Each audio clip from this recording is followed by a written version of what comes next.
जीवन के हर पल का आनंद उठा लो। आज ही से मन की एक नई शांति पालो।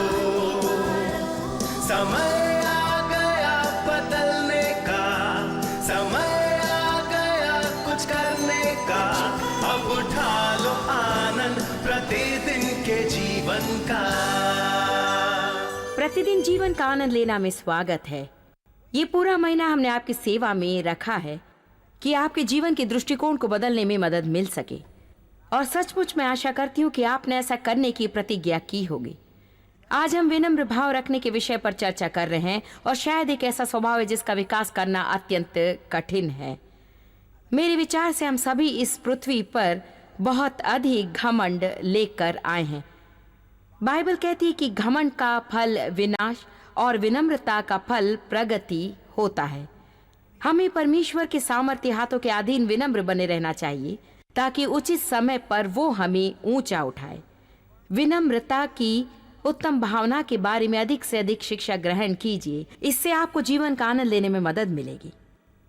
देखिए, अच्छी भावना बुरी परिस्थितियों को भी भला बना सकती है, और बुरी भावना अच्छी परिस्थिति को भी बुरी। हमारी भावना ऐसी कोई वस्तु नहीं है कि हमें रुक कर ही देखना होगा कि हम किस मनोभाव से कार्य करने जा रहे हैं, वरन वे हमारे अपने चुनाव हैं। आप ही फैसला करते हैं कि अपने आप के लिए खेद करना है या नहीं। आप ही फैसला करते हैं कि जलन की भावना अपनाएं जब किसी दूसरे को वो चीज पाता देखे जो आप चाहते हैं, या फिर जलन की भावना को अपने उभरने या अपने ऊपर अधिकार करने का अवसर न दें। हमें नकारात्मक परिस्थितियों में भी सकारात्मक होने का निर्णय करना चाहिए। आज इसी भावना के विषय पर मैं आपसे कहना चाहती हूं। कई लेखकों का कहना है कि इस विशेष भावना या आत्मा का फल एक प्रधान नैतिक गुण है जिसे हर मसीही को अपने पूरे मन से अपनाना चाहिए। आज मैं विनम्र भाव रखने के विषय कहना चाहती हूं। विनम्रता घमंड का विलोम है। घमंड की परिभाषा है अहंकार करना या डींग हाँकना। मैं चाहती हूं आप ध्यान से सुनिए। इसका अर्थ है कि अपने आप के बारे में ऊंचे विचार रखना। आप स्वयं के बारे में जरूरत से ज्यादा ऊंचे विचार रखने पर अपने आप ही दूसरों के बारे में तुच्छ विचार रखने लगते हैं। आजकल हमारे समाज में एक बड़ी समस्या है, और ये कलीसिया में भी है। लोग ये नहीं जानते कि दूसरों का सम्मान कैसे किया जाए। सम्मान और प्रतिष्ठा जीवन से बिल्कुल हट गई है। आत्मिक अधिकार के प्रति पर्याप्त मर्यादा नहीं रही। अगुवाओं का काफी सम्मान नहीं रहा है। व्यक्तिगत तौर पर किसी का सम्मान नहीं किया जाता है। आदर और प्रतिष्ठा के विषय में प्रभु अति महान है। यह घमंडी आत्मा का कहना है कि मैं आपकी क्यों सुनूं। यहां आपसे किसी के श्रेष्ठ होने या न होने की बात नहीं है, प्रभु की दैविक व्यवस्था का विषय है। जिस क्षण हमें लगता है कि किसी को बताने की आवश्यकता नहीं कि हमें क्या करना है तभी समस्या खड़ी होती है। हमें सदा शिक्षण ग्रहण करने को तैयार रहना चाहिए। जो मनुष्य शिक्षा ग्रहण करने को तैयार नहीं रहता, उसे घमंड की समस्या होती है। ये ऐसा प्रवचन नहीं कि हंसे, चिल्लाएं या जोर से हालेलुया कहें। आपको ऐसे प्रवचन सुनने की जरूरत है। यदि आप इस प्रकार के प्रवचन नहीं सुनेंगे तो आप ऐसे जीवन को नहीं पा सकेंगे जो प्रभु ने आपके लिए रखा है, क्योंकि बाइबल कहती है परमेश्वर की बलवंत हाथ के नीचे दीनता से रहो, जिससे वो तुम्हें उचित समय पर उठाए। घमंडी आत्मा वाले मनुष्य सदा खुद को ऊंचा दिखाना चाहते हैं। वे हमेशा खुद को ऐसे स्थानों में रखना चाहते हैं जिसके लिए वे तैयार नहीं होते। घमंडी आत्मा वाले तैयार होने से पहले ही मान लेते कि वे पहले से ही तैयार हैं। मैंने देखा है कि यदि मैं खुद को स्थान पर रखूं जिसके योग्य मैं हूं, तो फिर मुझे अपने आप को वहां पर रखने की भी आदत होगी जिसके लिए कठिन परिश्रम करना होगा। सच मानिए कि हमें ऐसे स्थानों में नहीं रहना है जहां प्रभु हमें नहीं रखना चाहता। यदि प्रभु आपको रखे तो वो आपको बचाएगा, वो आपको अनुग्रह देगा। यहां ऊपर खड़े रहना मेरे लिए कठिन नहीं है। मैं लाखों लोगों के सामने खड़े होकर ऐसा कर सकती हूँ और मुझे किसी बात की परवाह नहीं होगी, क्योंकि प्रभु ने मुझे यहां रखा और उसने मुझे इसकी क्षमता दी है। देखिए, हर बार जब भी मैं बोलती हूं तो मुझे आश्चर्य होता है। मैं सच कह रही हूं। वास्तव में अपने असली दैनिक जीवन में मैं इतनी मजाकी नहीं हूं। जब मैं अपने व्यक्तित्व की परीक्षा लेती हूं तो मजाक के लिए एक ही अंक मुझे मिलता है। ये वे लोग हैं जो मौज करते हैं। बाकी सभी अंक काम और नेतृत्व, अधिकार, संयम, गंभीरता को ही मिलेंगे। मुझे आश्चर्य होता है कि प्रचार करते समय मैं इतनी हंसमुख हूं। मैं मजाक करने की तैयारी नहीं करती। मुझे लगता है ये बिल्कुल भी मजाकी नहीं होगा, क्योंकि विनम्रता और घमंड के बारे में कुछ भी हास्यास्पद नहीं होता। आप देखते रहिए, जब हम प्रभु की कड़वी दवा निगलते वो अवश्य उसे हमारी भलाई में बदल देगा। जैसा कि एक महिला ने कहा, सिर्फ आप ही मुझे मार कर मरते समय मुझे हंसा सकते हैं।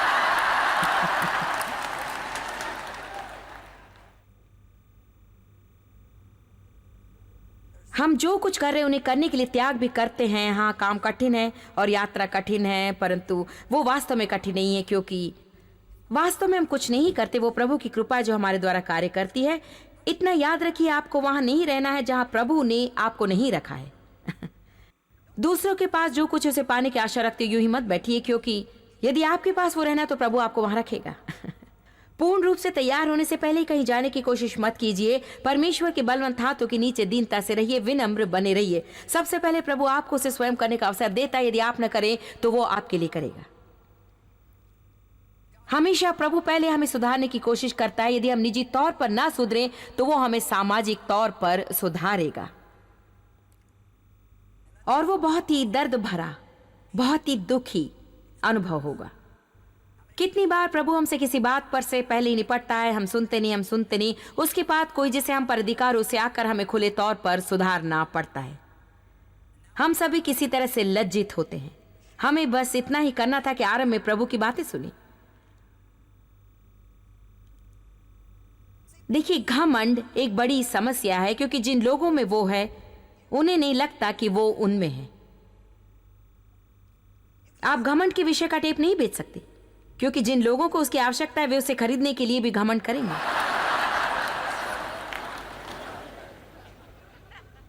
स्वयं के बारे में ऊंचा सोचने का अर्थ ये नहीं कि आपको वहां जाकर कीड़ों जैसी मनोवृत्ति रखनी चाहिए। मुख्य विषय कि यहां मेरे ख्याल से हमें अपने मन को व्यवस्थित करना है। मैं उसे सब कुछ नहीं मनोभाव कहूंगी। मसीह में मैं सब कुछ हूं, उसके बिना मैं कुछ भी नहीं। मैं आपसे श्रेष्ठ नहीं, मैं आपसे बुरी नहीं हूं। मैं आपसे बढ़कर नहीं हूं, मैं आपसे नीचे नहीं हूं। हमें स्वयं के बारे में बढ़ा चढ़ाकर नहीं सोचना चाहिए। आज यहां कई लोग बैठे और हम नहीं जानते कि हमें घमंड की समस्या है या नहीं। तो आरंभ में कुछ बातें बताने के बाद मैं वो 10 तरीके बताऊंगी जिनके द्वारा आप घमंड को पहचान सकेंगे। मैं चाहती हूं कि आप इन्हें लिख कर रखें, ताकि जब भी ये चीजें आपके जीवन में उभरे आप कहें, उप्स, ये भावना फिर से मुझ में उभर गई जो मुझे नाश कर देगी। बाइबल कहती कि विनाश से पहले हमेशा घमंड आता है और प्रगति के पहले विनम्रता आती है। आज इसे समझ लीजिए, प्रगति से पहले हमेशा विनम्रता आती है। आपके रास्ते पर हमेशा परीक्षाएं आएंगी और आपके जीवन में ऐसी परिस्थितियां आएंगी जब आपको दीनता से प्रभु पर रुके रहना है। यदि आप अधिकार के नीचे नहीं रहना जानते हैं तो आप अधिकार करने के योग्य भी नहीं हैं। दीनता का अर्थ दूसरों द्वारा आपसे कहीं बातों का पालन मजबूरी से बुरी भावना रखते हुए करना नहीं है। सच्ची दीनता का अर्थ है जो काम आप करना नहीं चाहते हैं उसे अच्छे विचारों के साथ करना। मुझे ये सीखना था कि अपने पति के प्रति सही मनोवृत्ति कैसे रखूं, और मैं आपको बताऊंगी कि मुझे इसके बारे में कैसा लगता है, और खास तौर से आप महिलाएं जो चाहे इसे कर सकती हैं। मेरा विश्वास है कि ऐसी बहुत सी महिलाएं हैं जिन्हें प्रभु प्रमुख स्थान पर रखना चाहता है, परंतु वे ये नहीं जानती कि अपने वरदानों का प्रयोग करने तथा अपने वैवाहिक जीवन में वे किस तरह से अधिकार बनाए रखें।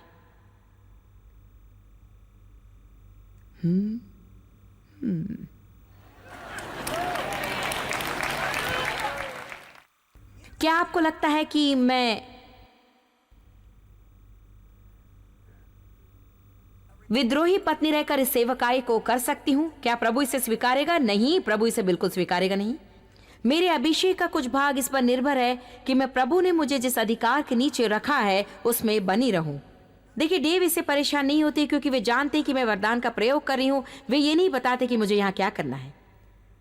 कल शायद आपने देखा होगा कि जब मैं प्रचार कर रही थी तो वे यहां आकर मुझसे कुछ कहना चाहते थे। मैं पीछे हट गई। यदि डेव हर बार ऐसा करते रहे तो ठीक नहीं होगा। हम उसके बारे में बातें करेंगे। बात यह है कि यहां रहने पर मैं वरदान में प्रवाहित होती हूं और वे उस वरदान का आदर करते हैं और सम्मान करते हैं और मुझे बचाते हैं और वे मुझे ढके रहते हैं। और जब भी मैं प्रचार करती हूँ वे वहां अकेले बैठे रहते हैं और उनका वहां बैठे रहना बहुत कुछ कह जाता है। उसमें बहुत कुछ होता है। और जब भी मेरा परिवार और मेरे कुछ मित्र यहां बैठे रहते हैं तो मुझे बहुत ताकत मिलती है। हमें एक दूसरे से ताकत मिलती है। ऐसा नहीं हो सकता कि मैं अपने पति से झगड़ूं और बहस करूं और फिर यहां आकर आध्यात्मिक होने का प्रयास करूं। नहीं जानती कि किसे ये सुनने की आवश्यकता है, परंतु किसी को तो सुनना है। यदि आप चाहते हैं कि प्रभु आपका प्रयोग करे, प्रभु आपको अभिषेक दे सकता है। वो आप पर अधिकार का वस्त्र डाल सकता है। आप ये जान लें कि कब उस अधिकार के नीचे रहना और कब उसमें बने रहना है। मैं हूं जॉयस। मैं टीवी पर प्रचार करने वाली प्रभु की सेविका और घर पर मैं डेव की पत्नी हूं। लोग हमेशा डेव से कहते, ओह आप जॉयस मेयर की पति हैं। वे कहते, नहीं, वो मेरी पत्नी है। आमीन। मुझे ऐसी जगह पर कार्य करना पड़ा जहां मैं नहीं रहना चाहती थी और मुझे वहां अधिक समय तक रहना पड़ा। मुझे नहीं लगता कि वहां रहने पर कई बार मुझसे सही बर्ताव किया गया था। मैंने सोचा कि प्रभु मुझे किसी कार्य को करने का अवसर देने से पहले मैं उसे कर रही थी, उसे मुझे नहीं करना था। दोबारा सुनिए, आपको अधिकार के नीचे रहना तथा स्वयं अधिकार को प्राप्त करने योग्य बनने से पहले अच्छी मनोवृत्ति के साथ अधिकार के नीचे रहना चाहिए। विनम्रता सदा प्रगति के आगे रहता है। विनम्रता का अर्थ ये नहीं कि आपके अधिकारी जो कहते हैं उसे करने के बाद जाकर आप उनके पीछे सबसे उनकी बुराई करें।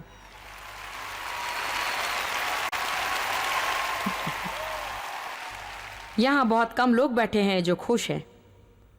मुझे अच्छा लगता है जब मैं इस प्रकार के प्रवचन सुनाती हूं और वहां 2 या 3 लोग होते हैं जो और मैं समझती हूं कि यद्यपि हमारे मांस के लिए यह कठिन विषय है। आजकल कोई नहीं चाहता कि कोई उन्हें बताए कि क्या करना है। खास तौर से हम नहीं चाहते कि कोई हमसे वो करने को कहे जो हम नहीं चाहते। ये सचमुच कठिन होता है जब कोई हमसे कुछ कहता है जिससे हम सहमत ना हो और सिर्फ अपने अधिकारियों की मजबूरी से करना पड़े। क्या ऐसी पुस्तक चाहेंगे जो आप में परमेश्वर का भय उत्पन्न करे? तो जाकर पढ़िए वॉचमैन नी की आत्मिक अधिकार नामक पुस्तक। उनका कहना है कि एक कमरे में प्रवेश करने पर हर एक विश्वासी को यह जान लेना चाहिए कि कौन अधिकार में है और तुरंत ही उसके अधिकार के अधीन होने का निर्णय कर लेना चाहिए। प्रभु ने अधिकार दिया है। ये एक दैविक व्यवस्था है। मैं उस व्यक्ति का आदर नहीं कर सकती। कभी कभी हमें पद का सम्मान करना पड़ता है। आजकल बहुत से क्षेत्रों में संयुक्त राष्ट्र के राष्ट्रपति पद का भी सम्मान नहीं रह गया है। ऐसा भी समय रहा होगा जब लोगों ने टेलीविजन पर राष्ट्रपति का मजाक उड़ाया होगा और उन्हें जेल भेजा गया होगा।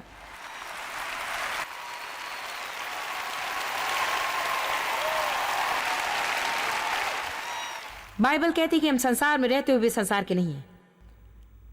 अर्थात हम संसार के साथ साथ नहीं बह सकते। हमें उठकर वही करना चाहिए जो उचित है। सचमुच आज मैं इस विषय पर गंभीर हूं, इतनी अधिक सख्त जितनी होने की मुझे उम्मीद नहीं थी। मैं जब प्रचार करने लगती हूँ अभिषेक उतरता है और इसी क्षण में प्रभु के हृदय की बात समझ सकती हूँ। हमें अधिकारियों के प्रति आदर और प्रतिष्ठा रखनी चाहिए। हमें उन लोगों का सम्मान करना चाहिए जिन्हें प्रभु ने पद पर रखा है।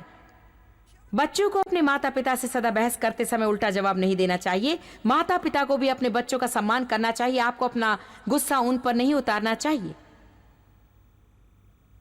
परिवार में एक दैविक व्यवस्था होती है और मुख्य बात यही है, यदि मैं और डेव किसी विषय पर एक मत ना हो सके और एक निर्णय लेने की आवश्यकता हो और हम रुक ना सके, तो फिर बाइबल के आधार पर मुझे हार मानकर उन्हें निर्णय लेने का अवसर देना चाहिए।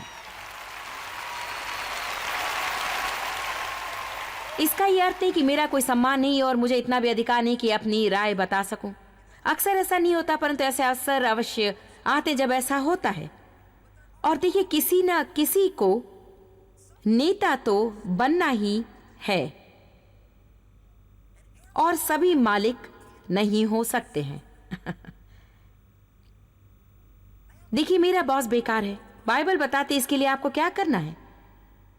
मेरा कहना है कि शाब्दिक तौर पर पहला पत्रस 2 में कहा गया है कि यदि आप किसी के लिए काम करते हैं जिससे आप मेल न रख सके, तो आपको उसके अधिकार के नीचे आकर अच्छे विचारों के साथ उसे करना चाहिए।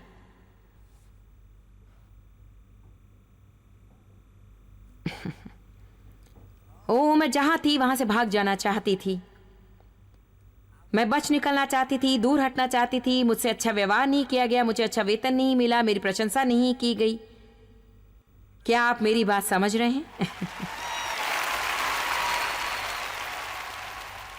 परमेश्वर की सामर्थ्य हाथों के नीचे दीनता से रहो कि ठीक समय पर वो आपको ऊंचा उठा सके, क्योंकि सही उन्नति प्रभु से ही आती है। आप जिस कार्य के लिए तैयार नहीं, उसे अपने ढंग से करने की कोशिश मत कीजिए। घमंड शब्द का अर्थ है अपनी उत्कृष्टता का अनावश्यक अहंकार दिखाना और अपने बारे में बेहद ऊंचे विचार रखना, अपनी क्षमता, दौलत और उपलब्धियों पर गर्व करना। हम इसे पढ़कर सोचते, मैं अपने बारे में ऐसा नहीं सोचती हूं, ये मेरे लिए नहीं है। क्या मैं आपको कुछ बताऊं? घमंड ही सभी निर्णय की जड़ होती है। और जब भी हम दूसरों के बारे में आलोचनात्मक विचार रखते हैं, तो घमंड ही जड़ होती है। फैसला करने के विषय में कलीसिया में भी बड़ी समस्या है।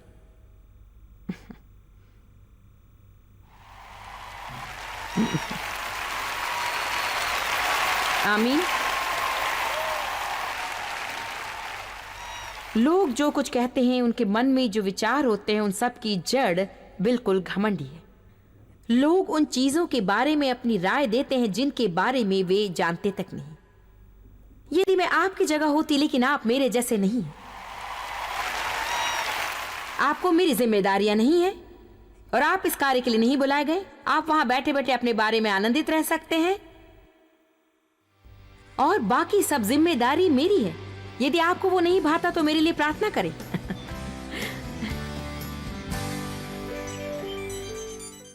मैं आपसे एक सीधा साधा प्रश्न पूछना चाहती हूं।